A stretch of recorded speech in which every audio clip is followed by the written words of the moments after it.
Go find your basket of fruit and pick out an apple you think looks good.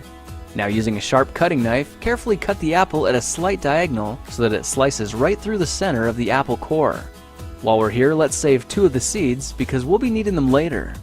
Now that we've got our 2 halves, let's take the side that still has the bottom attached and place it face down on a cutting board. We'll need to place 2 butter knives perpendicular with the top and bottom of the apple. Now we can carefully cut down along one side of the apple core until the knife bottoms out on our makeshift spacers, then use the spacers as a guide to gently cut in from the side. When the 2 cuts meet, you'll have an apple wedge that pops right out. And while we're here, let's cut a piece from the other side the same way. Now our goal with these is to cut out 3 more L-shaped wedges about 1/4 inch thick. And this time, rather than cutting in sideways toward your fingers, try turning the piece over so you can cut downward and meet the first cut at the bottom. Now with a little wiggle, a new apple wedge should break free. If you repeat the process 2 more times, then stagger the pieces back together, the effect is a beautifully layered wing. Now just cut the other piece the same way and your swan's body should look like this. To make a place for the head, all we need to do is carefully cut into the front of the body and gently lift the pieces out to reveal a clean and fairly deep groove. At this point, we can go ahead and grab the other half of the apple and place it between the butter knives like before, but this time we're just going to use them as spacers to cut an even slice off the bottom.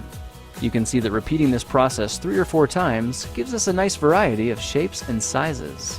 Now look for a piece that resembles a heart that's been slightly flattened on top. All it takes to form the swan head is 3 strategic cuts with a knife. I made 1 angled cut to form the head, a horizontal cut to form the neck, and 1 slanted cut at the bottom for the base. Now you should be able to see how this is coming together, and to clean it up a bit, just use your knife to round off the sharp edges. All that's left now is to place the apple seeds where you think the eyes should go, then use the side of a butter knife to press them firmly into position.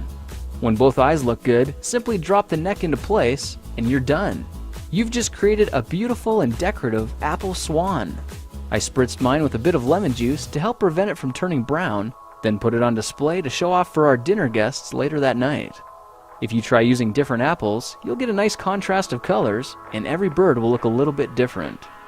Well, now you know how to take any ordinary apple and turn it into a decorative and edible apple swan.